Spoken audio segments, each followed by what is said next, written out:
கெப்பாசிட்டியாக நம்ம அதை வைத்துக் கொள்ளணும். ஆண்டவர் உங்களை ஆசீர்வதிப்பார். நான் டைமுக்கு இன்னைக்கு முடிச்சிருவேன். போன வாரமே ரொம்ப டைம் எடுத்துட்டேன். இன்னைக்கு அப்படி இல்லாதபடி உதவி செய்வார்.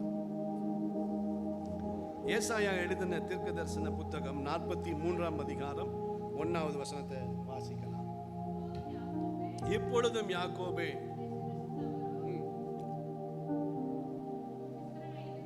இஸ்ரவேலே,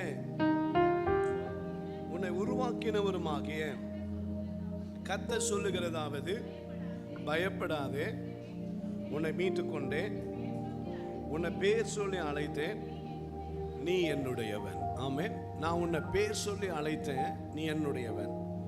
இந்த வசனம் ரொம்ப நாளாக நம்ம வாசித்திருக்கோம், ரொம்ப நல்லா நமக்கு தெரியும். ஆமென். நான் போன ஞாயிற்றுக்கிழமை கூட கொஞ்சம் லைட்டாக முன்னுரை மாறி நான் அதை உங்களோடு கூட பேசினேன். இன்னைக்கு காலை ஆராதனையில் கூட 5 மணி ஆராதனையில் கூட ஒரு அரை மணி நேரம் நான் ஆண்டுடைய வார்த்தையை பகிர்ந்து கொண்டேன். இப்பொழுதும் கூட இதிலிருந்து சில காரியங்களை உங்களோடு நான் பேசுகிறேன். இங்கே ஆண்டவர் 2 பெயர்களை சொல்லுகிறார். ஒன்று யாக்கோபு அப்படின்னு சொல்றார், இன்னொன்று இஸ்ரவேலே அப்படின்னு சொல்றார். ஆமென். ஒன்று யாக்கோபுன்னு சொல்றாரு. எல்லாம் பைபிள் பார்க்கணும். சின்ன பிள்ளைங்க கூட பைபிளை படிக்க என்கரேஜ் பண்ணுங்க. அவங்களுக்கு ஒரு பைபிள் வாங்கி கொடுத்து பைபிளை புரட்ட சொல்லுங்க. ஆமென். ரொம்ப முக்கியம். ஒன்று யாக்கோபே அப்படின்னு சொல்றாரு, இன்னொன்று இஸ்ரவேலே அப்படின்னு சொல்றாரு. ரெண்டும் ரொம்ப வேறு அழகான பகுதிகள். யாக்கோபே அப்படின்னு சொல்லும்போது என்ன சொல்றாரு? உன்னை சிருஷ்டித்தவர் அப்படின்னு சொல்றார். யாக்கோபுன்னு சொல்லும் போது உன்னை சிருஷ்டித்தவர் அப்படின்னு சொல்றாரு. ஆனா இஸ்ரவேலேன்னு சொல்லும் போது உன்னை உருவாக்கினவர் அப்படின்னு சொல்றார். அப்படித்தானே இருக்கா? அப்படி இருக்கா இல்லையா உங்க பைபிள்? யாக்கோபேன்னு சொல்லும் போது உன்னை சிருஷ்டித்தவர் அப்படின்னு சொல்லப்படுகிறது. இஸ்ரவேலேன்னு சொல்லும் போது உன்னை உருவாக்கினவர் என்று சொல்லப்பட்டிருக்கிறது. ரெண்டு ரொம்ப உருவாக்கினவர் எழுதணும். Very good. அநேக டைரி பேனா வச்சிருக்கீங்க, உங்களை மகிழ்ச்சியா இருக்கிறது. நீங்க அதை எழுதி பிராக்டிஸ் பண்ணீங்கன்னா ரொம்ப நல்லா இருக்கும். ரொம்ப ஆச்சரியமான காரியங்கள் ஆண்டவர். ரொம்ப ஸ்லோவா நான் உங்களுக்காக பேசுறேன். ரொம்ப வேகமா நான் பேசல, மிக வெள்ளமா புரியுற மாதிரி பேசுவதற்கு நான் விரும்புறேன். யாக்கோபே உன்னை சிருஷ்டித்தவர், இஸ்ரவேலே உன்னை உருவாக்கினவர். அப்போ யாக்கோபு இஸ்ரவேல் ரெண்டுமே சொல்லப்பட்டிருக்கிறது. யாக்கோபுன்னு சொல்லும்போது சிருஷ்டித்தவர் அப்படின்னு சொல்லப்பட்டிருக்கிறது. ஆனா இஸ்ரவேல்னு சொல்லும்போது உன்னை உருவாக்கினவர் அப்படின்னு சொல்லப்பட்டிருக்கிறது. அப்போ சிருஷ்டிப்புக்கும் உருவாக்குறதுக்கும் வித்தியாசம் இருக்கிறது. ஆமென். யாக்கோபு அப்படின்னா சிருஷ்டித்தவன் சொன்னால் அவன் தாயின் கருவிலிருந்து உருவாகி வெளியே வந்தவுடனே, தாயின் கருவிலிருந்து வெளியே வந்தவுடனே அது சிருஷ்டிப்பு. ஆமென். சிருஷ்டிப்பு. மலையிலிருந்து ஒரு கல்லை வெட்டி கொண்டு வந்தால் அது சிருஷ்டிப்பு. அதை உருவாக்குவது எப்படி சொன்னால், ஒரு தச்சன் தன்னுடைய கையில உளியை வைத்து ஒரு சுத்தியை வைத்து அதை அவன் விரும்புகிற வண்ணமாய் உருவாக்குவது. புரியுதா புரியலையா? ரொம்ப ஈஸியா புரியும். கோல்டு பார்த்தீங்கன்னா அதை கொண்டு வருவாங்க, தங்க கட்டி மாதிரி கோலார் தங்க வயல்ல தங்கத்தை அப்படியே கொடி கொடியா போகும். அதெல்லாம் உருக்கி கொண்டு வந்து வைப்பாங்க. அதை கொண்டு போய் ஆச்சாரிகிட்ட கொடுத்தீங்கன்னா அதை உருக்கி அதை என்ன பண்ணுவாங்கன்னா உருவாக்குவாங்க. கம்பல் மாதிரி, செயின் மாதிரி, எதை நினைக்கிறாங்களோ அதை உருவாக்குகிறது. அப்போ கர்த்தர் இங்க சொல்றாரு, யாக்கோபே நான் உன்னை சிருஷ்டித்தேன், ஆனா இஸ்ரவேலே நான் உன்னை உருவாக்குறேன். ஆண்டவர் யாரை இப்படி சொல்றாருன்னா யாக்கோபை சொல்றார், உருவாக்குறேன், நான் உன்னை உருவாக்குகிறேன். கிறிஸ்தவ வாழ்க்கை என்பது உண்டாக்கப்பட்ட வாழ்க்கை அல்ல, உருவாக்கப்படுகிற ஒரு வாழ்க்கை. நல்ல கையை உயர்த்து அல்லேலூயா சொல்வோம். ஆண்டவர் நம்மை உருவாக்க விரும்புகிறார். இதுக்கு முன்னால முன்சாமி கோயின்சாமி அப்படி இருந்தீங்க. ஆனா இப்போ கொண்டு வந்து கர்த்தர் உங்களை வைத்து என்ன பேர் வைக்கிறார்?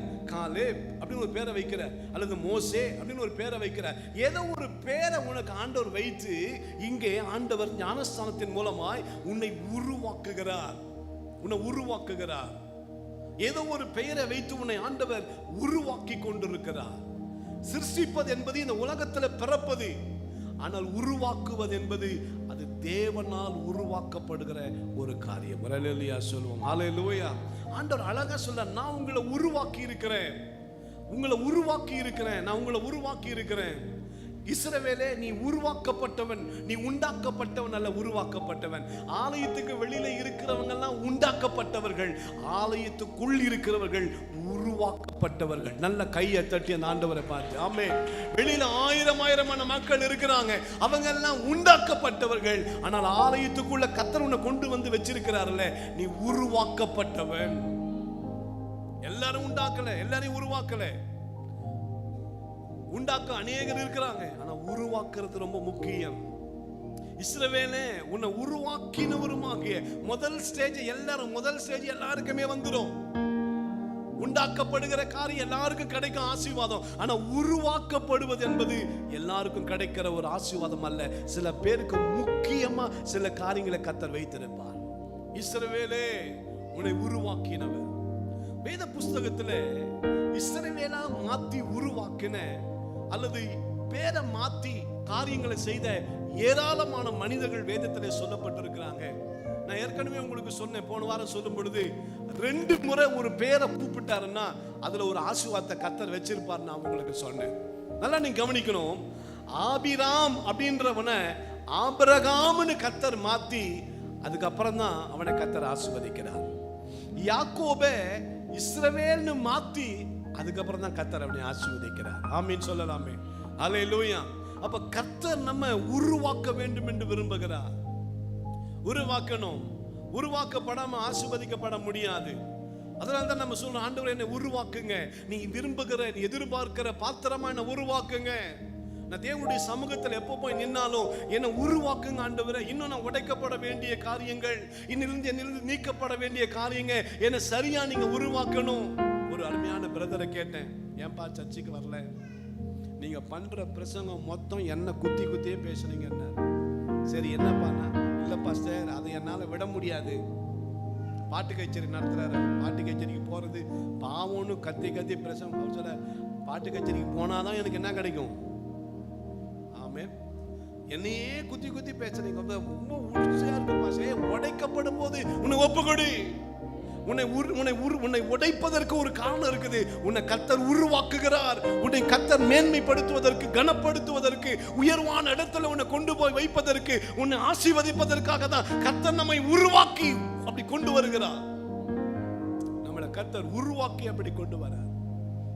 நம்மளை லேசா ஆண்டவர் அப்படி கொண்டு வர மாட்டார், உருவாக்குவார். ஆனா இந்த நிலைமைக்கு வருவதற்கு உருவாக்கின கர்த்தர் அவர். வேத புஸ்தகத்துல நம்மளை ஆண்டவர் உருவாக்கணும்னா என்னென்ன காரியம்லாம் அனுமதிப்பார், எப்படிலாம் அனுமதிப்பார்? தேவன் நம்மை உருவாக்குவதற்கு தேவன் எந்தெந்த காரியங்கள் நமக்கு அனுமதிப்பார்? ஒரு சில காரியத்தை நான் உங்களுக்காக சொல்லி நான் ஜெபிக்க விரும்புகிறேன். ஆதியாகமத்தின் புஸ்தகம்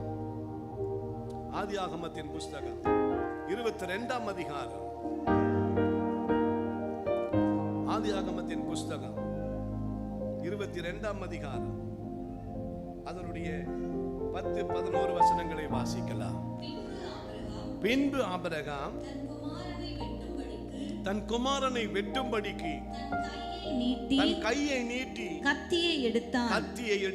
அப்பொழுது கர்த்தருடைய தூதனானவர் வானத்திலிருந்து ஆபிரகாமே ஆபிரகாமே என்று கூப்பிட்டார். ஆபிரகாமே என்று கூப்பிட்டார். அவன் இதோ அடியேன் என்றான். அப்பொழுது அவர் பிள்ளையாண்டான் மேல் உன் கையை போடாதே, அவனுக்கு ஒன்றும் செய்யாதே, நீ அவனை உன் புத்திரன் என்றும் உன் ஏகசுதன் என்றும் பாராமல் எனக்காக ஒப்பு கொடுத்தபடியினால் நீ தேவனுக்கு பயப்படுகிறவன் என்று இப்பொழுது அறிந்திருக்கிறேன் என்றான். ஆமென் சொல்லலாமே. இப்ப நான் அறிஞ்சிருக்கிறேன். ஆமென். நல்ல கவனிங்க. ஒரு ஆழமான காரியத்தை இந்த வசனத்தை கத்துக் கொடுக்க போறேன். ரொம்ப ஆழமான காரியம். இங்க சொல்லுகிறான், ஆபிரகாம் தன்னுடைய பிள்ளைய பலி செலுத்துவதற்கு அவனா போல. நீங்க 22:1-2 வசனங்களை வாசித்தீங்கன்னா இந்த காரியங்கள் நடந்த பின்பு தேவன் ஆபிரகாமை போதும். சில நேரங்களில் நம்மளை கர்த்தர் சோதிப்பார். நான் சொல்ல, பைபிள் சொல்லு, ஆபிரகாமை டெஸ்டிங் தான், பழி வாங்க மாட்டார். நல்லா கவனிக்கணும். சோதனை என்பது நம்மளை டெஸ்ட் பண்றார். என்ன பண்ற, எப்படி இருக்கிற, டெஸ்ட் பண்ணி பார்க்கிறார். ஆமென். தக்காளி வாங்குற நாமளே என்ன பண்றோம், போய் சந்தையில போய் பார்த்தீங்கன்னா தெரியும், நசுக்கி பார்த்து. வெண்டைக்காவை என்ன பண்ணி வாங்குறீங்க, மேல உடைப்பாங்க, வெண்டைக்காவை உடைச்சு பார்த்து வாங்குவாங்க.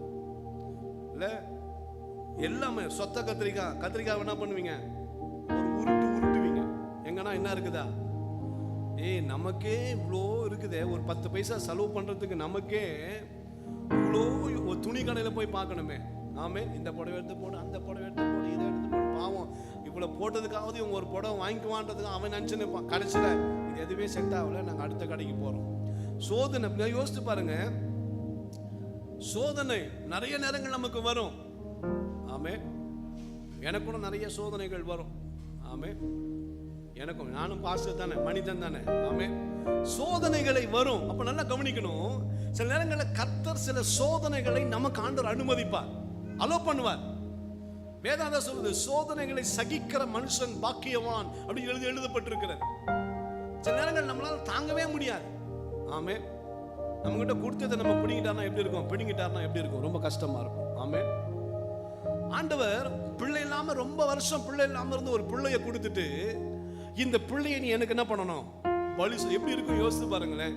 ஒரு பிள்ளைய கொடுத்துட்டு கொஞ்ச நாளுக்கு அப்புறம் இந்த பிள்ளையை எனக்கு கொடுன்னு கேட்கிற. அந்த பிள்ளைக்கு ஒரு 14 வயசான உடனே கொடுப்பான்ற. ஆமே, அப்படி அவன் தூக்கிட்டு போறான். மலை மேல கொண்டு போய் பலி செலுத்தத்துக்கு பலிபீடத்தெல்லாம் கட்டிட்டு அது மேல ஈசாக்க படுக்க வச்சுட்டு இப்போ பார்க்கற. இவ்வளத்தையும் யார் பார்க்கறது, யார் பார்க்கறது? நான் ஒன்று சொல்றேன், நீ எவ்வளவு சோதனையில போனாலும் உன்னை பார்க்கிற கர்த்தர் ஒருவர் இருக்கிறார். உன் பிரச்சனையில எவ்வளவு நீ இருந்தாலும், போராட்டத்தில் எவ்வளவு இருந்தாலும், எவ்வளவு கஷ்டங்கள், அவமானங்கள், தலைகுனிவுகள், குழப்பங்கள், தடுமாற்றங்கள், எந்த வழியா நீ போனாலும் உன் நடுவுல ஒருத்தர் இருக்கிறார், பார்த்துட்டே இருக்கிறார். ஆமென். என்னெல்லாம் ஆண்டவர் பல கோணங்கள்ல சோதிச்சிருக்கிறார். ஆமென், அல்லேலூயா சொல்வோமே, பல கோணங்கள்ல. ஆமென். சில நேரம் ஒரு அழகான பொண்ணு இப்படி போகும். ஆமென், நம்ம கண்ணு என்ன பண்ணும், அதை பார்க்கும். ஒரு இந்த மாதிரி ஒரு மனைவியை கட்டியிருந்தா நல்லா இருந்திருக்குமே. எனக்கு வந்ததே இல்லை ஒரு நாள். ஆமென், அல்லேலூயா சொல்லுவோம். இருக்கிற மனைவியை கரெக்டா மெயின்டைன் பண்ணாலே போதும். ஆமென் சொல்லலாமே, அல்லேலூயா. ஒரு நகை கடைக்கு போன உடனே நல்லா இருந்து வாங்கலாமே, பிசாசு நமக்கு. ஆமென், எல்லாத்தையும் கொண்டு வந்து முன்னால வைப்பான். கம்மி ரேட்டு பிரதர், 14,000 ரூபாய், இது இப்போ 7,000 ரூபாய்க்கு தரேன்னா நம்ம என்ன பண்ண, உடனே எடுப்பாத்த முதல்ல. ஆமென், ஆமென் சொல்லுங்களேன். நிறைய பேர் பிளிப்கார்ட்ல போய் மாட்டினுக்கிறீங்க. அப்படிதான், நம்ம பிளிப்கார்ட் தான் அது வந்துடும். அதெல்லாம் சொல்லுவானா, இந்த புடவை வாங்கினீங்கன்னா கம்மி விலை. உடனே நமக்கு 1000 ரூபாய் புடவையா 70% டிஸ்கவுண்ட்ல தரோன்னு உடனே நமக்கு என்ன ஆயிடும் தெரியுமா? நான் சொல்றேன், உன் பணத்தை எப்படி உங்ககிட்ட இருந்து உருவணும்னு யாருக்கு தெரியும்? பிளிப்கார்ட் காரனுக்கு தெரியும். நான் சொல்றேன், பிசினஸ். அவன் விலை போகாததெல்லாம் கொண்டு வந்து போட்டுட்டு வச்சிருவான். ஆமென். என்ன வைப்பான்? இது குறைந்த விலை, வாங்கலன்னா ரிட்டர்ன் பண்ணிடுறோம். ஆமென். நமக்கு சோதனையே அங்கதான் இருக்கும். நம்ம கிட்ட இருக்கிற பணத்தை எப்படிலாம் வெளியே எடுக்கலாம், எப்படி அதை கறக்கலாம்ன்றதுலயே யார் இருக்கிறான்? நல்லா கவனிக்கணும். நான் முக்கியமான சத்தியத்தை சொல்ல போறேன். சில நேரங்களில் நமக்கு வருகிற சோதனைகளை நம்ம ஜெயிக்கணும். நம்மளை கர்த்தர் உருவாக்க விரும்புகிறார். நம்மளை ஆண்டவர் உருவாக்குறார். சோதனையில ஆண்டவர் நம்ம யோசிக்கணும், இது நம்ம கொஞ்சம் சோதனையா என்னன்னு யோசிக்கணும். நம்ம யோசிக்கிறதே இல்லை, மாட்டிக்கிறது. மாட்டினதுக்கு அப்புறம் தான். ஆமென், மாட்டினதுக்கு அப்புறம் பிரச்சனை. நம்ம சில நேரங்களில் நம்ம அப்படி போய் மாட்டிக்கொள்ளுகிறோம், நம்மையும் அறியாமலே சோதனைகள்ல. இன்னைக்கு ஆண்டவர் உங்களுக்கு என்ன பேசுறா தெரியுமா? ஒரு சோதனையை வச்சு நீ அதில் மாட்டிக்கிறியா இல்லையான்னு நான் உன்னை உருவாக்கி கொண்டிருக்கிறேன். அல்லேலூயா. சோர்ந்துடாதீங்க, சோதனையை கண்டு சோர்ந்துடாதீங்க, சோதனையை கண்டு மனம் தளர்ந்து போயிடாதீங்க, சோதனையை கண்டு உடைஞ்சிடாதீங்க. சோதனைகளை நீங்க சகித்துக் கொள்ளுங்க. ஒரு நாள் வரும், கர்த்தர் அந்த சோதனையினுடைய முடிவிலே ஒரு ஜெயத்தை கர்த்தர் நமக்கு தருவார். சோதனையின் முடிவிலே ஒரு வெற்றியை கர்த்தர் நமக்கு தருவார். சோதனையின் முடிவிலே ஒரு ஜெயத்தை கர்த்தர் நமக்கு தருவார். சோதனையின் முடிவிலே ஒரு பெரிய நன்மையை கர்த்தர் நமக்கு தருவார். சகிக்கணும், சோதனைகளை புரிந்து கொள்ளணும். நம்ம சில நேரங்களில் பாஸ்டர் மூலமாவே அவன் தலைமையில கொட்டுவான். ஆமென் ஆமென் சொல்லுவோமே. இந்த சபையை விட்டு ஓடிடலாம்னு நினைச்சான் பாஸ்டர். ஆமென். ஆனால் நாங்கள் கழுத்து பிடிச்சதெல்லாம் கூட என்ன பண்ண மாட்டோம். ஏன் இந்த மாதிரி நான் அதை சொல்றேன்? நமக்கு சோதனை ரொம்ப கவனமா இருக்கணும். ஜெயிச்சா வெற்றி பெற்றோம்னா கண்டிப்பா ஆசீர்வாதத்தை கர்த்தர் நமக்கு வச்சிருப்பார். அல்லேலூயா. நம்மளை வாளாக்காமல் தலையாக்குகிற நல்ல தெய்வம் நம்ம பட்சத்துல இருக்கிறார். ஆமென். ஆண்டவருடைய ஸ்டேட்மெண்ட் எனக்கு ரொம்ப பிடிச்சிருந்துச்சு. ஆண்டவருடைய ஸ்டேட்மெண்ட் எப்பவுமே ஆண்டவருடைய வாயிலிருந்து வருகிற ஸ்டேட்மெண்ட். இந்த சோதனையில கொண்டு போய் பலி செலுத்த போயிட்டான். போய் இப்ப கையை நீட்டி கத்தியை எடுப்பதற்கு முன்பாக ஆண்டவர் என்ன பேசுறாரு பாருங்க, வாசிக்கலாம். ஆபிரகாமே, பிள்ளையாண்டான் மேல் உன் கையை போடாதே. பிள்ளையாண்டான் மேல் என்ன சொல்றாரு பாருங்க. பிள்ளையாண்டான் மேல், எப்பா உன் பிள்ளை மேல கையை போடுன்னு போடல. பிள்ளையாண்டான் மேல் நான் உனக்கு தந்தது, அது என் பிள்ளை, நான் உனக்கு அது தந்தது. அது மேல என்ன பண்ணக்கூடாது, நீ முதல்ல கையை போடாது. முதல்ல பிள்ளையாண்டான் மேல் ஒன்றும் செய்யாதே. அவனுக்கு என்ன பண்ணக்கூடாது, ஒன்னும் செய்யக்கூடாது. ஆமென். பாருங்க அழகா சொல்ல, பிள்ளையாண்டான் மேல் உன் கையை போடாதே, அவனுக்கு ஒன்றும் செய்யாதே, நீ அவனை உன் புத்திரன் என்றும் உன் ஏக சுதன் என்றும் பாராமல். நல்லா கவனிக்கணும். குழந்தையை கொடுத்தது யாரு? இப்ப என்ன சொன்னா, நீ உன் புத்திரன் என்றும் உன் ஏக சுதன். ஏக சுதன் என்ன அர்த்தம்? ஒன்னே ஒன்னு, கண்ணே கண்ணு. ஆமென். உன் ஏக சுதன் என்றும் பாராமல். என்ன பண்ணாம? நல்லா சொல்லுங்க, பாராமல். சில நேரங்கள்ல லாபமான அனைத்தையும் நஷ்டம்னு விட்டினா நஷ்டத்தை பல மடங்கு ஆசீர்வாதமாக்க என் தேவனால கூடும். ஆமீன் சொல்லலாம். அல்லேலூயா. நல்ல கையை தட்டி அந்த ஆண்டவரை பார்த்து ஆமீன். சில நேரங்கள்ல லாபம், இங்க போனா எனக்கு லாபம், இன்னைக்கு தான் போனா லாபம், இன்னைக்கு போனா தான் கிடைக்கும், இன்னைக்கு போனா தான் வரும். நீ போனினா அத பாராமல் இங்க நீ வந்தினா இங்க ஒரு ஆசீர்வாதத்தை கர்த்தர் வச்சிருப்பார். ஆமென். ஹல்லேலூயா. நான் சொல்றேன், ஒரு அம்மா என்கிட்ட பேசினாங்க, 52 வாரம் ஒரு வருஷத்துக்கு, ஒரு 2 வாரம் என்னால் வர முடியல, மனசு ரொம்ப கஷ்டமா இருக்கு. ஆமென். 2 வாரத்தை மிஸ் பண்ணிட்டேன். ஆமென். சில பேருக்குலாம் 2 வாரம் தான் வந்திருப்பாங்க, 50 வருஷம் என்ன பண்ணிருப்பாங்க, மிஸ் பண்ணிருப்பாங்க. 2 வாரம் ஞாயிற்றுக்கிழமை வரலன்னு அந்த அம்மா ரொம்ப கஷ்டமா என்று சொன்னாங்க. அந்த அம்மா 52 வாரத்தை முடிவு பண்ணிருக்காங்க. 52 வாரமா நான் சர்ச்சைக்கு போகணும். ஆமென். சோதனைகள் வரும். ஏக சுதன் என்றும் பாராமல் எதை பார்க்கிறார்? இப்போ எப்பா ஏக சுதன் கூட பார்க்கல, நீ உன்னை பாராமல் எனக்காக ஒப்பு கொடுத்தபடியினால். இதெல்லாம் யாருக்காக செய்யறம்பா? யாருக்காக ஆபிரகாம் செஞ்சாரு? அவர் சொல்ல, எனக்காக. எனக்காக ஆபிரகாம் பாருங்க, அதை செஞ்சதுனால அவனுக்கு வந்த காரியத்தை பாருங்க. எனக்காக நீ இதை செய்தபடினால் நீ தேவனுக்கு பயப்படுகிறவன் என்று. ஏன்பா தான் பிள்ளைய கொடுத்துதான் நீ பயப்படுறியா இல்லையான்னு பார்க்கணுமா? ஆனா அப்படிதான் ஆண்டவர் பாப்பார். சில நேரங்கள்ல ஆண்டவர் நம்மளை எப்படி சோதிப்பார்னே தெரியாது, ஆனா சோதிப்பார். ஆமென். சில நேரங்களில் சோதனைகளை கர்த்தர் கொடுப்பார். சில பேர் சொல்லுவாங்க, நம்மளை கர்த்தர் சோதிக்கலாம் மாட்டார் பிரதர். அப்படிலாம் கிடையாது. சோதிப்பார், டெஸ்ட் பண்ணுவார். பல நேரங்களில் பல காரியங்களை வைத்து டெஸ்ட் பண்ணுவார். ஆமென். நமக்கு முன்னால 2 காரியங்களை வைப்பார். ஒன்னு ஆசீர்வாதம், ஒன்னு சாபம், ஒன்னு மரணம், ஒன்னு ஜீவன். ஆண்டவர் வைப்பார். நம்மளை சோதிக்கும்படியான காரியங்களை கர்த்தர், நீ உண்மையிலேயே கர்த்தரை தேடுறியா? நான் ஆண்டவரை பார்த்து கேட்டேன், நீங்க தான் ஆவிகளை பகுத்தறியக்கூடிய வரம் உடையவராயிற்று. யாரை பார்த்து கேட்டேன்? அப்போ அவன் கீழ்ப்படிய மாட்டானா கீழ்ப்படிவானான்னு யாருக்கு தெரியும்? தெரியாது. அவன் கீழ்ப்படிவானா கீழ்ப்படிய மாட்டானா கர்த்தருக்கு தெரியுமா? தெரியாதா? அப்ப ஏன் சோதனை வைக்கிறாரு? அப்ப ஏன் அவன் கீழ்ப்படிய மாட்டான்னு தெரிஞ்சிருந்தா ஏன் வச்சிருப்பாரு? ஆனா இப்ப சொல்றாரு, இப்பொழுது நீ தேவனுக்கு பயப்படுகிறவன் என்பதை நான் என்ன பண்ணிருக்கிறேன், அறிஞ்சிருக்கிறேன். நல்லா கவனிக்கணும், நல்லா கவனிக்கணும். சில நேரங்கள்ல ஆண்டவர் நம்ம இஷ்டத்துக்கு தான் விடுவார். போ, நான் நினைச்சேன், ஆண்டவர் நினைச்சிருந்தா நமக்கு ஒரு பைத்தியம் பிடிக்க வச்சுட்டா எப்படி இருக்கும் யோசித்து பாருங்களேன். நம்ம எல்லாருக்கும் பைபிள் ஜெபம் அப்படின்ற மாதிரி ஒரு பைத்தியம் பிடிச்சிச்சுன்னு வச்சுங்களேன். கொஞ்சம் யோசிச்சு பாருங்க, கற்பனையில் யோசிச்சு பாருங்க. ஞாயிற்றுக்கிழமையில எல்லா நாளும் பைபிள் எடுத்து சர்ச்சுக்கு வருது, எல்லா நாளும் முட்டி போட்டு ஜெபம் பண்றது, எல்லா நாளும் அப்படியே ஸ்தோத்திரம் ஸ்தோத்திரம் ஸ்தோத்திரம் சொல்லிட்டு அப்படியே ஒரு பைத்தியம். அப்படியே சில பேர் சொல்லுவாங்கல்ல, இவன் சொன்னதையே சொல்லு இருக்கிறான் பாஸ்டர்னு சில பேர் சொல்லுவாங்க. சொன்னதையே அந்த மாதிரி நமக்கு எப்போ பார்த்தாலும் பைபிள் எடுத்து வாசிக்கிறது, எப்போ பார்த்தாலும் ஜெபம் பண்றது, எப்போ பார்த்தாலும் தோத்திரம் தோத்திரம் தோத்திரம் அல்லேலூயா சொல்றது, எப்போ பார்த்தாலும் சர்ச்சு உள்ள வந்து அப்படியே இருக்குது. எப்படி இருக்கும் பைத்தியம் எப்படி இருக்கும் யோசித்து பாருங்களேன், எப்படி இருக்கும். ஆனால் ஆண்டவர் அதெல்லாம் செய்யலையே நமக்கு. நம்ம இஷ்டத்துக்கு விட்டுருக்கிற, நீ செய்ப்பா, உன் இஷ்டத்துக்கு பண்ணுப்பா.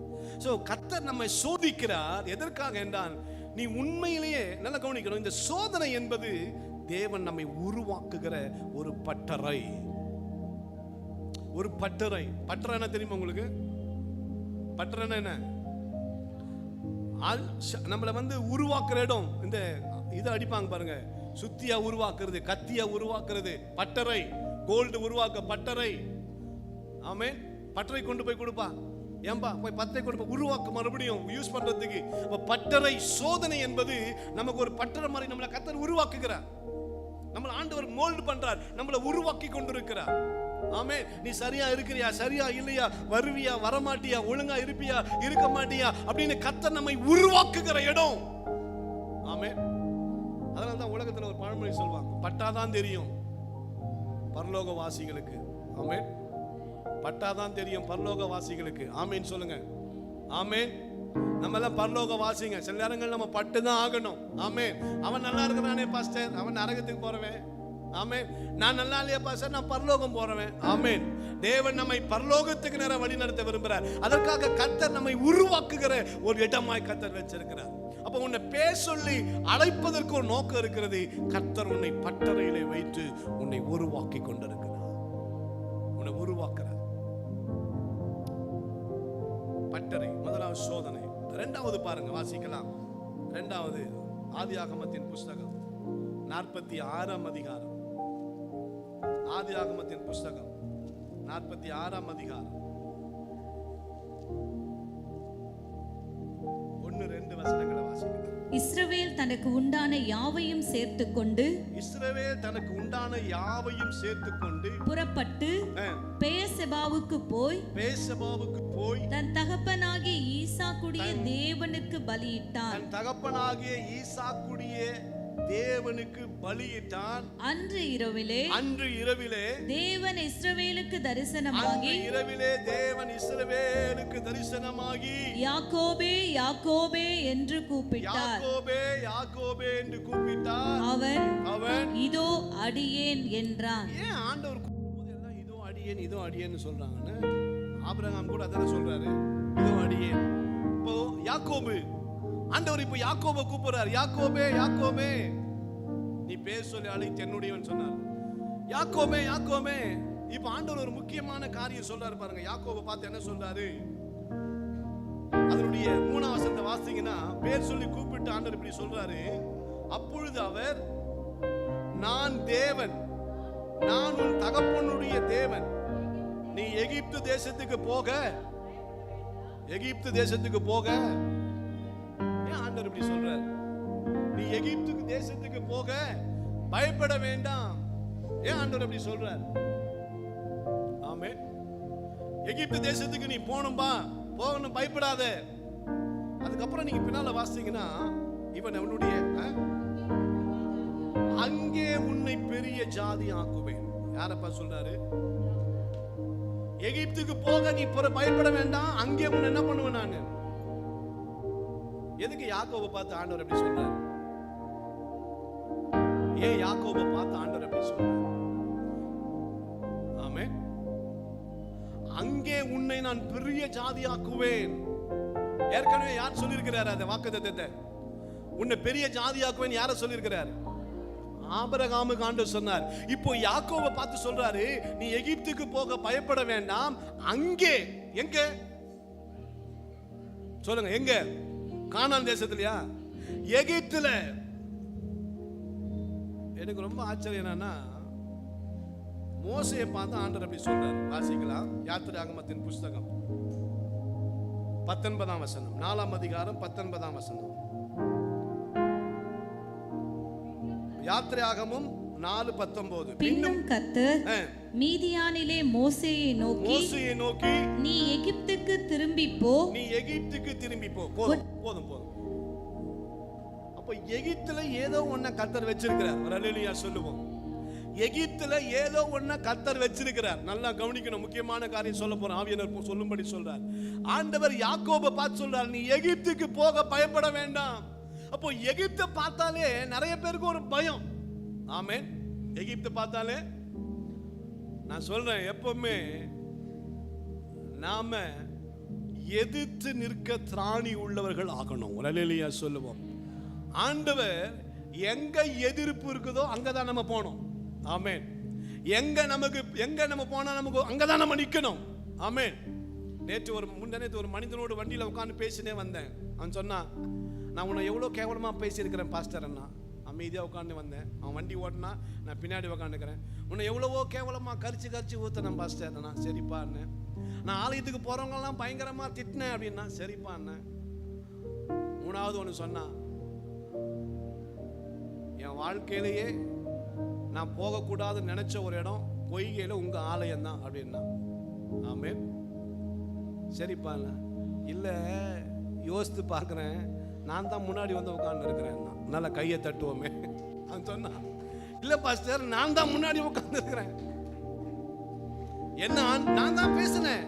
அவன் சொன்ன, நான் தான் பேசினேன், நான் தான் திட்டினேன், நான் தான் பண்ணேன். ஆனா ஆண்டவர் என்ன எங்க கொண்டு வந்து வச்சிருக்கிறாரு? சில நேரங்கள்ல எதிர்ப்புல தான் கர்த்தர் நமக்கு ஒரு ஆசீர்வாதத்தை வச்சிருக்கிறார். நான் உங்களை பார்த்து நீங்க ப்ராஃபெட்டிக்கலா தீர்க்கதரிசனமா சொல்றேன், where there is a enemy there is a blessing. எங்க உனக்கு எதிர்ப்பு இருக்கிறதோ அங்கே கர்த்தர் ஒரு ஆசீர்வாதத்தை உனக்கு வைத்திருக்கிறார். எங்க ஒரு பிரச்சனை இருக்குதோ, போராட்டம் இருக்குதோ, குழப்பமான சூழ்நிலை இருக்குதோ, அங்கதான் கர்த்தர் உனக்கான காரியத்தை வைத்திருக்கிறார். அங்கதான் இருக்குது. அதான் சொல்ல, நீ எகிப்துக்கு அப்போ சில நேரங்கள் ஆண்டவர் கூப்பிட்டு சொல்லுவார், எப்பா நீ போக மாட்டேன்னு சொன்ன ஒரு இடம் இருக்குல்ல, அங்க நீ போகணும்.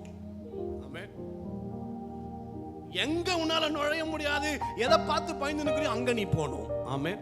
சில நேரங்களில் கர்த்தர் நமக்கு வச்சிருக்கிற ஆசீர்வாதம் நம்ம எதிரிகளுடைய கையில கர்த்தர் வச்சிருப்பார். ஆமென். அதனால தான் இயேசுக்கு சொல்லும் போது இப்படி சொல்றார், பலவானை முந்தி கட்டினால் ஒழிய அவனுடைய பொருளை ஒண்ணு என்ன பண்ண முடியாதான், கொள்ளையிட முடியாது.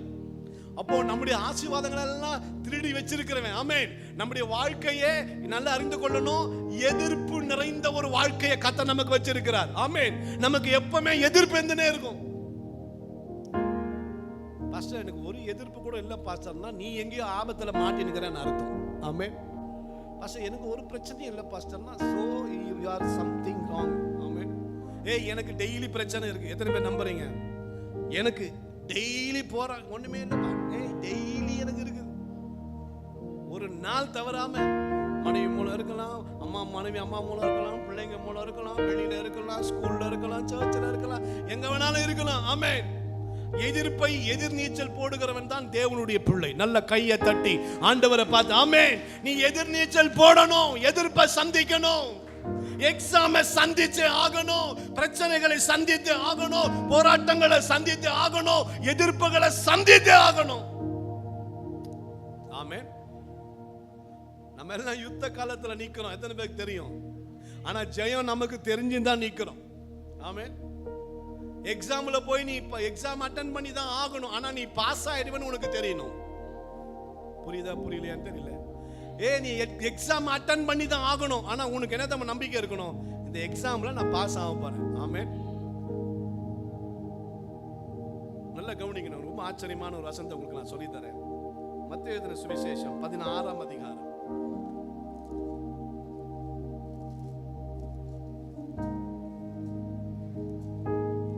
மத்தேயு எழுதின சுவிசேஷம் 16ஆம் அதிகாரம் 18ஆம் வசனம்.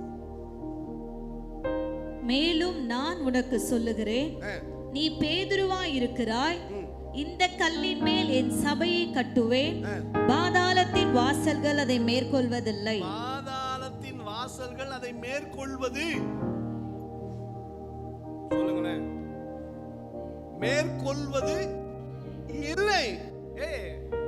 இந்த கல்லின் மேல என் சபையை நான் கட்டுவேன், பாதாளத்தின் வாசல்கள் அதை மேற்கொள்வது இல்லை. அப்படி என்ன அர்த்தம்னா, பாதாளத்தின் வாசல்களை தேவன் கட்டி வைத்திருக்கிறார். அது நம்மளை மேற்கொள்ளவே முடியாது, அட்டாக் பண்ணவே முடியாது. அது ஆல்ரெடி பைண்டட், ஏற்கனவே கட்டப்பட்டிருக்கிற ஏற்கனவே நொறுங்கி போய் இருக்கிற வாசல் அது. ஆண்டவர் அவனை கட்டி வச்சிருந்தான். சில நேரங்கள்ல நம்ம ஐயோ இது பிடிங்கிடுமோ கட்டி, சில நேரங்கள்ல சில வீடுகள்ல நாய் இருக்கும். ஆனா நாய்கள் ஜாக்கிரதைன்னு போர்டு போட்டுருப்போம். நாய் உங்களை கடிக்காதுன்னு நான் சொல்றேன். நீங்க உள்ள வந்தீங்கன்னா கடிக்காதுன்னு சொல்றேன் வைத்துக்கொள்ள. எங்க வீட்டுக்கு வந்துடாதீங்க, கண்டிப்பா கடிக்கும். ஆமென். சரி, இது வரைக்கும் யாரையும் கடிச்சது இல்லை. அதனால வந்தீங்கன்னா கடிக்கும். ஆமென். வராதீங்க அப்படி சொல்லல, வாங்க, போன் பண்ணிட்டு வாங்க. சரி, இப்போ கவனிக்கணும். சில வீடுகள்ல நாய் இருக்கும், நாய்கள் ஜாக்கிரதைன்னு போர்டு இருக்கும். ஆனா இப்ப நான் சொல்றேன், இந்த வீட்டுக்குள்ள போனீங்கன்னா நாய் கடிக்காது அப்படின்னா என்ன அர்த்தம் அப்படின்னா, நாய் அவுத்து விட்டுட்டு இருக்கும், உன்னை வந்து கடிக்காது கிடையாது. நாய் கட்டப்பட்டு இருக்கும். ஆமென். நாய் பைன் பண்ணி இருக்கும், அது உன்னை கடிக்க முடியாது. ஆமென். நீ வந்தினா நாய் கட்டப்பட்டு நாய் இருக்கும், நாய் உயிரோடு தான் இருக்கும், ஆனா நாய் கட்டப்பட்டு இருக்கும். ஆமென் சொல்லலாமே. நான் இன்னைக்கு சொல்றேன், உங்களுக்கு எதிரிகள் இருப்பாங்க, எதிரிகள் சூழ்ந்து வருவாங்க, ஆனா அவங்க எல்லாரும் கட்டப்பட்டு இருப்பார்கள். ஆமென். அவர்கள் நடுவே நீ நடந்து போவாய். அவர்கள் கத்திய வீசுவாங்க, ஆனா உன் மேல படாது. அவர்கள் கிட்ட கத்தி இருக்கும், ஆனா உன்னை வெட்ட முடியாது. அவங்க உனக்கு எதிர்ப்பா பேசுவாங்க, உன்னை தொட முடியாது. உனக்கு விரோதமா எழும்புவாங்க, உன்னை நெருங்க முடியாது. அவங்க உனக்கு விரோதமா காரியங்களை செய்வாங்க, அது உன்னை சேதப்படுத்த மாட்டாது. இதுதான் கர்த்தருடைய பிள்ளைகளுக்கு இருக்கு. ஆமென். இங்க இருந்து பார்க்கும்போது அப்படி இருக்கும். கானல் நீர் எத்தனை பேருக்கு தெரியும்? கானல் நீர் இங்க இருந்து பார்க்கும்போது தண்ணி அப்படியே ஓவர் ஃப்ளோ ஆகி போற மாதிரியே இருக்கும். கிட்ட போக போக பார்த்தீங்கன்னா அங்க தண்ணி இருந்ததுக்கான அடையாளமே இருக்காது. அதுக்கு பேர் தான் கானல் நீர்னு சொல்லுவாங்க. ஆமென். சில நேரங்கள்ல நாம முன்னோக்கி செல்ல செல்ல செல்ல, கர்த்தருடைய பிள்ளைங்க முன்னோக்கி செல்ல செல்ல, நான் சொல்றேன், எதிர்ப்பை நோக்கி எதிர்த்து செல், எதிர்ப்பை நோக்கி எதிர்க்க செல். ஆமென். அவைகளை உன் பாதபடி ஆக்கி போட கர்த்தர் உண்மை உள்ளவராய் இருக்கிறார். ஆமென். ஆகையால் தான் யாக்கோபை பார்த்து சொல்றாரு, நீ எகிப்துக்கு போக பயப்படாதே, அவனெல்லாம் ஒண்ணு இல்லாம ஆக்கிட்டேன், நீ போய் போ, இப்ப போ. நம்மள கர்த்தர் ஒரு இடத்துக்கு அனுப்புறாருன்னா நீ தைரியமா போகணும். ஆமென். ஆமென். கிதியோன் கிட்ட ஆண்டவர் சொல்றாரு, மீதியான பார்த்து பயப்படாதப்பா, ஒரு மனுஷனை முறியடிப்பதை போல அவங்க எல்லாரையும் நீ முறியடிப்ப, உன்னை அனுப்புகிறவர் நான் அல்லவான்னு கர்த்தர் சொல்றார். ஆமென். ஹல்லேலூயா. இன்னைக்கு நான் தீர்க்கதரிசனமா சொல்றேன், எதிர்ப்பின் மத்தியில தான் நீ வாழணும், எதிர்க்கிறவங்க மத்தியில தான் வாழணும், விரோதிகள் மத்தியில தான் வாழணும். ஏன்னா வேதம் சொல்லுது, நம்முடைய சத்துருக்களுக்கு மத்தியில நமக்கு ஒரு பந்தியை ஆயத்தப்படுத்தி நம்ம தலையை எண்ணெயால் அபிஷேகம் பண்ணுகிற ஒரு நல்ல தெய்வம் நமக்கு இருக்கிறார். ஒரு நாள் வரும், அவன் முன்னால நம்மளை வாழ வைப்பான். அவன் இருக்கணும், அவன் அழியக்கூடாது, அவன் ஓடக்கூடாது, ஒளியக்கூடாது. நாம அவன் முன்னால ஜெயிச்சாண்டிக்கா நடக்கணும். ஆமென். நம்மளை கொள்ளையிட்டவன், நம்மளை அழிக்க நினைச்சவன், நம்மளை அழிக்க திட்டம் போட்டவன், தீர்மானம் பண்ணவன், உன்னை ஒண்ணு இல்லாம ஆக்கிடுவேன், அவ்வளவுதான் அவன் கதை முடிஞ்சதுன்னு சொன்னவன் முன்னால நாம தைரியமாய் நடப்பதற்கான நாட்களை கர்த்தர் கொண்டு வர போகிறார். யாக்கோபே, யாக்கோபே, நீ எகிப்துக்கு போக பயப்படாயாக,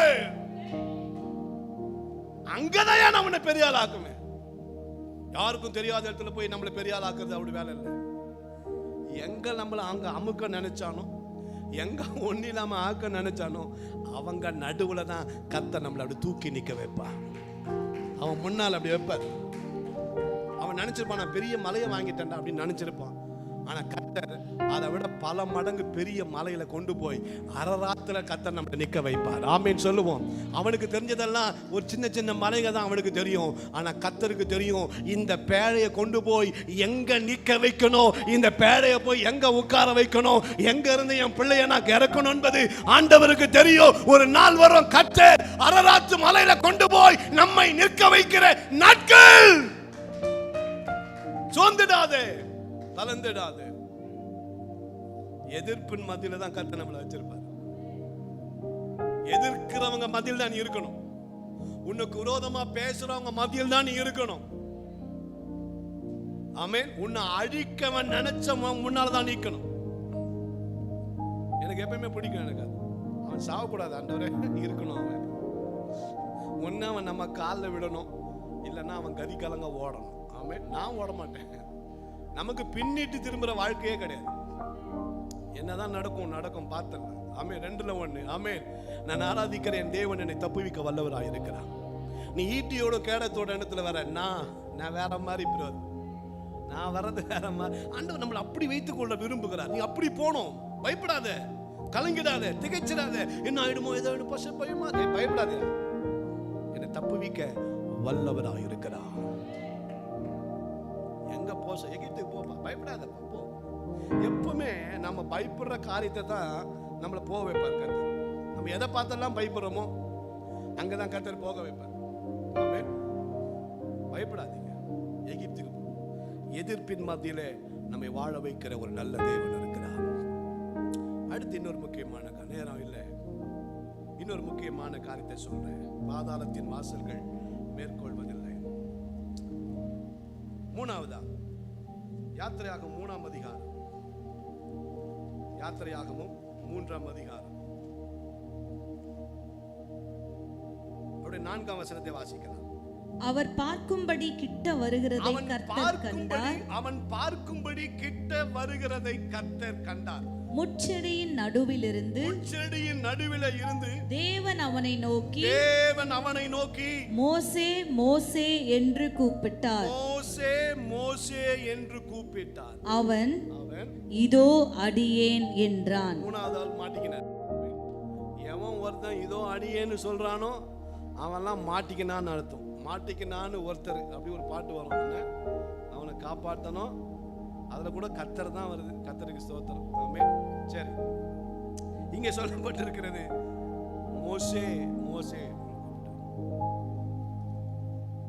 மோசே மோசே. எப்படி இருக்கும் யோசித்து பாருங்க. நான் காலையில கொஞ்சம் கற்பனையா இவங்களோட பேசினேன், கற்பனையா பேசினேன். 40 வருஷம் மோசே பார்வோனுடைய வீட்டில் இருக்கிறாரு. நல்ல படிப்பறிவு, நல்ல பெட்டு வாழ்க்கை, சுகபோகமான வாழ்க்கை மோசேக்கு. நல்ல ஜாலியா இருக்கிற 3 வேளை சாப்பாடு, ராஜரிகமான உடை, ராஜரிகமான நடை, பேச்சு பயங்கரமா இருந்தது 40 வருஷம். இப்போ அங்கிருந்து துரத்தப்படுகிறார். பார்வோனுடைய வீட்டில இருந்து துரத்தப்பட்ட உடனே, எகிப்திலிருந்து துரத்தப்பட்ட உடனே இப்ப எங்க வந்தாருன்னா மீதியான் தேசத்தில் இருக்கிற தன்னுடைய மாமா வீட்டில் வந்து தங்கிட்டு அங்க இருக்கிற ஆடுகளை 40 வருஷம் வனாந்தரத்துல மேய்த்தார். ஆமென். 40 வருஷம். 80வது வருஷத்துல தான் ஆண்டவர் மோசேயை சந்திக்க வருகிறார். 80வது வயசுல மோசேயை கர்த்தர் சந்திக்க வர. நல்லா கவனிக்கணும், முக்கியமான காட்சி சொல்லி தர போறேன். இதுல 40 வருஷம் அப்படி வாழ்ந்த வாழ்க்கை, 40 வருஷம் ஒண்ணு இல்லாம ஆடுகளோட பேசுற வாழ்க்கை. என்ன பேசியிருப்பான் ஆடு கிட்ட? யோசித்து பார்த்தேன். ஆடுங்கிட்ட அவன் என்ன பேசியிருப்பான்? ஆடு ஆடு, காலையில எழுந்துக்கினியா, சாப்பிட்டியா, தூங்குனியா, குளிருதா, தழை வேணுமா, தண்ணி வேணுமா, நான் பேசியிருப்பான். என்ன யோசிச்சிருப்பான்? யோசித்து பார்க்குறேன். அங்க எல்லாரோடையும் பேசணும், பெரிய பெரிய வார்த்தைகளை பேசணும். இப்போ ஆடு கிட்ட பேசணும். அவனுக்கு தெரிந்த 2 மொழி, அதுதான் எனக்கும் தெரியும். ஒன்னு மேன்னு ஆடு பேசும். நம்ம ஆளு என்ன பேசுவாரு? மோசே அவரு மேமே என்ன பேசுவாரு? அவரு எதுக்கு அப்படிதான் பேசியிருப்பார். இன்னும் போனா அப்படி என்ன நீங்க அழகா பண்ணுவீங்க என்னோட, நீங்க அப்படி கூடுவாங்க. பாத்துக்கிறீங்களா ஆட்டை? தடையை வச்சுட்டு நான் ஆடு வரும், நீங்க பாருங்க, வேணாலும் பாருங்க, போய் வீட்டில் போய் செக் பண்ணு. ஒண்ணு இப்படி அப்படி அப்படி அப்படி கொம்பு வச்சுட்டு ரெண்டாவது வரல, மறுபடியும் எனக்கு அது சொல்றதுக்கு அப்படி நாக்கம் அடிச்சு அப்படி கூப்பிடுறது. அப்போ ஆடு வந்துடும். ஒன்று வரும், இன்னொன்று போகும். இதுதான் அவனுக்கு தெரியும். கொஞ்சம் யோசிச்சு பாருங்களேன். 40 வருஷமா ஒருத்தன் இதை பேசி நின்றா அவன் வாழ்க்கை என்ன ஆயிருக்கும்? 40 வருஷமா என்னத்தான் பேசுறாரு? இதையே பேசி நின்றா 40 வருஷம், 40 நாள் பேசினாலே நீங்க என்ன ஆயிடுறீங்க? எனக்கு தெரிஞ்ச ஒரு டீச்சர், அவரு செஞ்சில இருந்தவர், பெஞ்சமின் பிராங்க்லின் அவர் பேர். அவரு அவர் வாத்தியார், அவர் ஸ்கூல்ல வாத்தியார். அவர் எப்பவுமே சாப்பிட்டே இருக்கும் போது கூட அப்படி அவங்க பிள்ளைங்கலாம் உட்காந்து சாப்பிடுவோம். அமைதி அமைதி அப்படின்னுவாரு. அமைதியார் அமைதியார், அமைதியார் அப்படின்னுவாரு. எப்பவுமே தூக்கத்துல கூட அமைதியார், பேசாதீங்க, அமைதியா இருங்க. என்ன காரணம் நினைக்கிறீங்க? தூக்கத்துல கூட பேசாதீங்க, எல்லாம் அமைதியா இருங்க, புக் எடுத்து படிங்க. என்ன அர்த்தம்? அவரு மாணவர்களோடையே பழகி பழகி எப்பவுமே ஸ்கூலுக்கு போனீங்கன்னா அந்த பிள்ளைங்க கவர்மெண்ட் ஸ்கூல்ல, பிரைவேட் ஸ்கூல்ல கொஞ்சம் ஸ்ட்ரிக்டா இருப்பாங்க. கவர்மெண்ட் ஸ்கூல் போனீங்கன்னா அந்த ஜனங்க பேசிக்கினே இருப்பாங்க. அந்த பிள்ளைங்க என்னதான் பேசுறான்னு அவனுக்கும் தெரியாது, பக்கத்துக்கும் தெரியாது. ஆனா வாதியருடைய முக்கியமான வேலை என்னன்னா, அமைதியா அமைதியா, பேசாத. ஆமே. இந்த மாதிரியே ஸ்கூல்ல நடத்தி நடத்தி நடத்தி அந்த பெஞ்சமின் பிராங்க்லின் வாதிருக்கு என்ன ஆகி போச்சுன்னா, அதுவே பிராக்டிஸா மாறி போச்சு.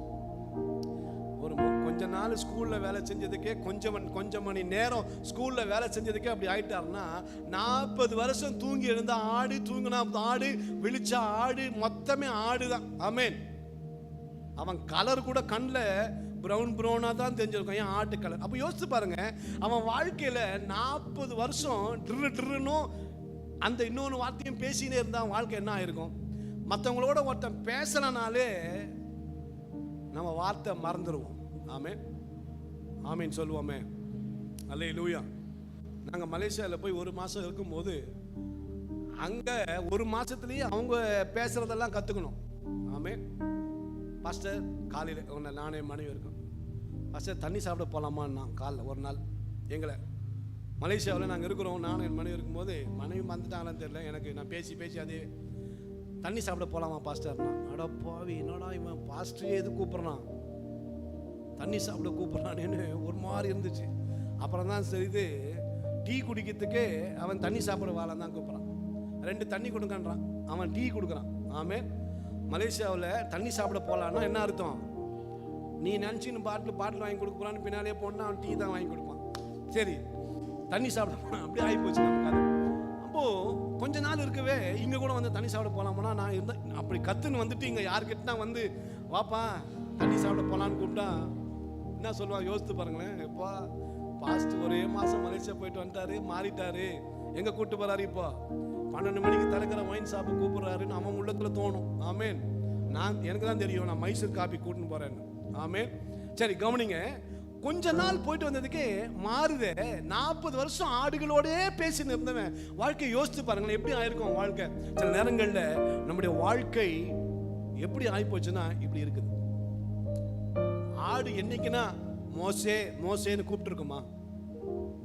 ஒரு தண்ணி வேணும், வைக்கோல் வேணும்னா, அல்லது ஏதோ தழை வேணும்னா என்னைக்குன்னா ஒரு நாள், 40 வருஷத்துல ஒரு நாள்னா ஆடு மோசேன்னு கூப்பிட்டு இருக்குமா? கூப்பிட்டு இருக்காது, வாய்ப்பே இல்லை. அதுக்கு தெரிஞ்சதுன்னா ஒருவேளை இவன் அப்படின்னு மே மாசம் பேரை வச்சுன்னு போயிருந்தான்னா ஒருவேளை ஒரு வாய்ப்பு இருக்குது. ஆமே. மே அப்படின்னா ஓ நம்ம பேரை கூப்பிடுறா நினைச்சுன்னு போயிருப்பான். சரி போகட்டும். நல்லா கவனிங்க. இப்போ 40 வருஷம் இவன் பேரை சொல்லி யாருமே கூப்பிடவே இல்லை. நான் யோசிக்கிறேன் எல்லாருமே இவன் பேரை மறந்து போயிருப்பாங்க. ஆமே.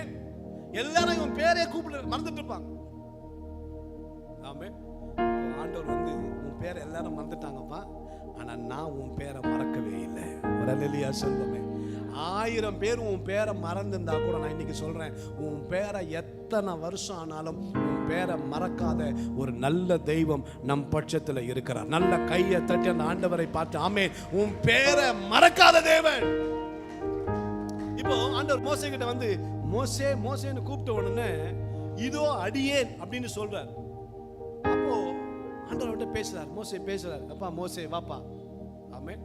இப்போ சொல்றாரு, நான் உன்னை எங்க அனுப்ப போறேன்? இப்போ எகிப்துக்கு அனுப்ப போறேன். வாசிக்கலாம், மறுபடியும் வாசிங்க. 3ஆம் அதிகாரம்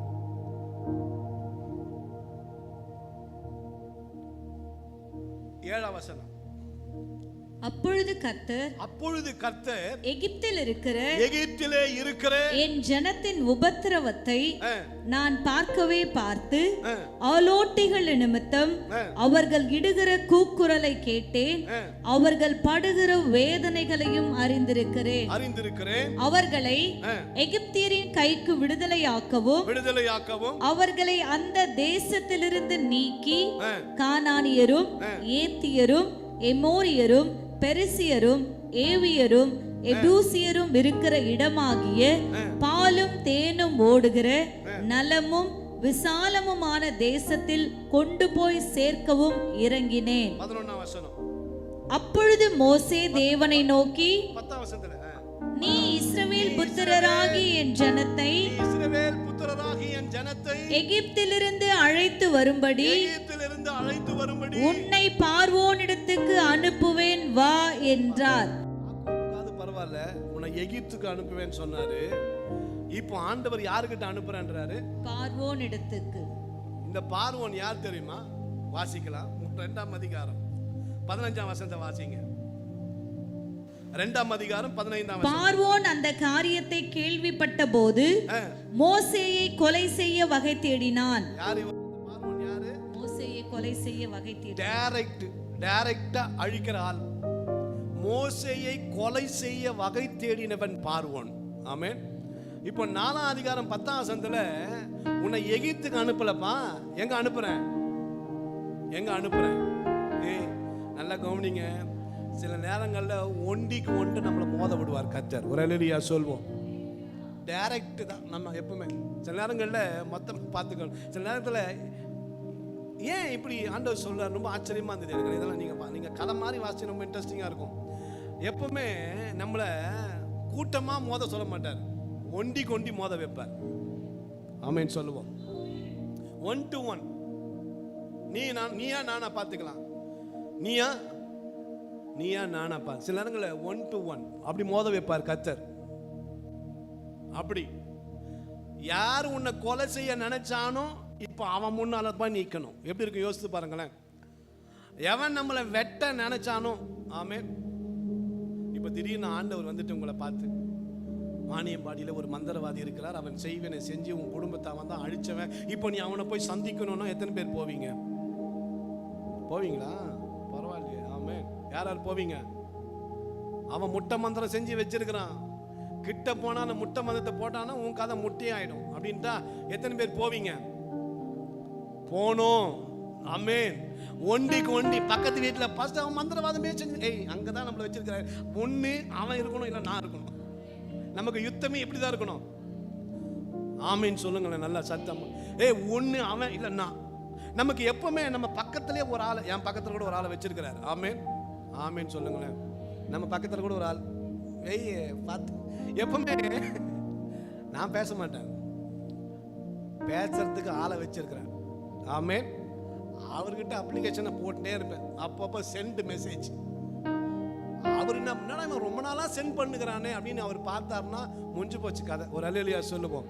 அல்லேலூயா. உலகத்துல ஒரு பாட்டு பாடுவோம், என்கிட்ட மோதாத. ஆமென். நான் யாரு? ராஜா. பத்தி அப்பா நம்ம எப்பவுமே ஒண்டி கொண்டி தான் மோதுறது. வா நீயா நானா பார்த்துக்கலாம். வாப்புறது இப்படிப்பட்ட ஒரு வைராக்கியத்தை தேவன் உனக்குள்ள வைக்கணும்னு நான் விரும்புறேன். ஆமென். சும்மாலாம் கர்த்தர் அழைக்க மாட்டாரியா, பேரை சொல்லி சும்மா கூட மாட்டார். சீனே உன்னை எதுக்காக வச்சிருக்கேன் தெரியுமா? சீனு பிரதர் எதுக்காக வச்சிருக்கேன் தெரியுமா? உன் நோக்கம் இருக்குது. உன் கிராமத்தை உன் கையில கொடுப்பதற்காக உன்னை வச்சிருக்கிறேன். பாஸ்டர் நான் ஒண்டி தான் பாஸ்டர் இருக்கிறேன், வேற யாருமே தெருவில் இல்லை. ஒண்டியை கொண்டு தான் உருவாக்க கர்த்தரால முடியும். நல்ல கையை தட்டி ஆமென். அல்லேலூயா. நல்ல சத்தமா சொல்லணும் அல்லேலூயா. நான் பொய்கையில் ஒரு வீட்டில் குடியிருக்கும் போது, வாடகை வீட்டில், இந்த பக்கம் பயங்கரமான இந்து குடும்பம், இந்த பக்கம் அதை விட பயங்கரமான, ரெண்டுமே பயங்கரமா இருக்கும். ஆமென். அல்லேலூயா சொல்லுவோமே. நம்ம மறக்கிறதே இல்லை. நம்ம போய் எப்போ எங்கே தங்கினாலும் பக்கத்தில் இருக்கிறத இடிக்கிறது தான் நம்ம வேலை. ஒரு அல்லேலூயா சொல்லுவோம். இடிக்கிறதுனா அவங்கள இடிக்கிறது இல்லை, அவங்க கோட்டையை, அவங்க வச்சிருக்கிற கோட்டையை இடிச்சிட்டு அதில் நம்ம என்ன பண்ணணும், அதுதான் நம்ம வேலை. ஆமேன்னு சொல்லலாமே. அல்லேலூயா. அல்லேலூயா சொல்லுங்களேன். ஆண்டவர் எப்படிலாம் எடுப்பார்னா தெரியாது, ஆனால் எடுத்துருவார். நல்லா கவனிங்க. நாம சரியா இருந்தோம்னா ஒண்டி கொண்டி நம்மளை கொண்டு கர்த்தர் பல காரியங்களை கர்த்தர் செய்வார். உன் மூலமா அப்படிப்பட்ட காரியங்களை செய்வாடா. மோசே என்பதை பயந்து வா, வயசாயிச்சா பரவாயில்ல, வா எப்படியா இருக்கு, வா வா போலாம், உன்னை நான் அவங்ககிட்ட அனுப்புறேன். ஆமென். மோசே ஏன் பயந்தார் தெரியுமா? ஏன் பயந்தார் தெரியுமா? அங்க போனா என்னை சாவடிச்சிருவாங்கன்றால தான் பயந்து நான் போக மாட்டேன், நான் மந்த வாயி திக்கு வாயி அவன் இப்படின்னு சொல்றார். ஆமீன் சொல்லுவோம். அல்லேலூயா. கடைசி வரைக்கும் அவன் போவே மாட்டேன்னு சொன்னவங்கிட்ட ஆண்டவர் ஒரு வார்த்தை சொன்னவனே போயிடுவான். பாருங்களேன், வாசிங்க 4ஆம் அதிகாரம். ஒரு வார்த்தை சொல்வார். இது சொன்ன உடனே பைபிள்னு சொல்ற 4ஆம் அதிகாரம் 19ஆம் வசனத்தை இதை சொன்ன உடனே போயிடுவார் இவர். பின்னும் கர்த்தர் மீதியானிலே மோசேயை நோக்கி, நீ எகிப்துக்கு திரும்பி போ, உன் பிராணனை வாங்க தேடின மனிதர் எல்லாரும் இறந்து போனார்கள் என்றார். உன் பிராணனை உயிரை, உன்னை உயிரை கொல்ல நினைச்ச எல்லாம் என்ன பண்ணிட்டான்? செத்து போயிட்டான். அப்போ உடனே அப்போது மோசே தன் மனைவி தன் பிள்ளைகளையும் ஏற்றிக்கொண்டு எகிப்து தேசத்துக்கு திரும்பினான். இப்போ உனக்கு உள்ளுக்குள்ள என்ன இருந்திருக்குன்னா, நம்ம போன வச்சிருவாங்க. நான் சொல்றேன், நமக்கு விரோதமா எவன் எழுப்பினாலும் ஒண்டி கொண்டி மோதுங்க தைரியமா. அதுக்குன்னு போய் நீயா நானா வாடா பாத்துக்கலாம் புடவை எடுத்து சூத்தி அப்படி தூக்கி சொருவிங்கன்னு போய் நிக்காதீங்க. சில பேர் பெண்கள் சண்டைக்கு போகும்போது என்ன பண்ணுவாங்க, வாடி பாத்துக்கலாம் நீயா நானு. இப்பெல்லாம் கொடா சண்டை நடக்கும் அந்த அம்பேத்கர் சிலையாண்ட. எப்ப பாரு அந்த கொடா சண்டை பார்த்துனே தான் போவேன். கடைசியா அல்லேலூயான்னு முடிச்சிருவாங்க. கவனிங்க, சில ஆண்கள் லுங்கி தூக்கி கட்டிப்பான், ஜட்டி போடலன்னா கஷ்டம். ஆமென். தூக்கி கட்டின்னு போய் நிற்பான். ஏய் நீயா நானா பாத்துக்கலாம் வாடா அப்படின்னு நிற்பான். ஆமென், அல்லேலூயா சொல்லுவோமே. சில நேரத்தில் நம்ம பொலான்னு இருந்தா கூட கர்த்தருடைய பிள்ளைங்க ஒரு அபிஷேகம் அவங்களுக்குள்ள இறங்குச்சுன்னா அவங்க தைரியமா நிற்கணும். நம்ம ஜான் பண்ணியாகிட்ட ஒன்றினாலும் உதாரா பேசுவார். ஆமென். அவரு சொல்றேன், நான் கூட போய் பார்த்துருக்கிறேன். அப்படி பயங்கரம். ஆமென். ரொம்ப தைரியமா பேசுவார். யாருன்னா தைரியமா பேசுவார். இந்த மாதிரி எவனுக்குமே பயப்பட மாட்டார். அவன் எவ்வளவு பெண்ணா கட்டும் வாடா பார்த்துங்க. அவர் அமைதியா பேசி நான் பார்த்ததே இல்லை. ஆமென். ஃபோன் எடுக்கட்டும், வச்சுக்கிறேன் வாடாவும், நான் வெட்டிடுறேன் வாடாடே, அங்கே வாடா நான் வரேன் வாடா தனியாக ஒரு நான் கவனிக்க. நான் சொல்கிறேன் உங்களுக்கு எதை சொல்ல வரேன்னா, இந்த வாழ்க்கையை நீ ஆவிக்குரிய வாழ்க்கையில் வைக்கணும். ஆமென். எவ்வளோ பெரிய பில்லிசுனிய பிசாசின் கட்டுகளோட உள்ள வந்தாலும் தனியா நின்று நான் அவங்கள ஜெயம் பெறுவேன். ஆமென். அல்லேலூயா. ஒரு அமாவாசை பிரேயர்ல கூட நான் தோத்து போனதா சரித்திரமே இல்லை. ஆமென். ஒவ்வொரு மாசமும் காலையில் 8 மணிக்கு ஆரம்பிக்கிற பிரேயர் போயிட்டே இருக்கு 4 மணி வரைக்கும்.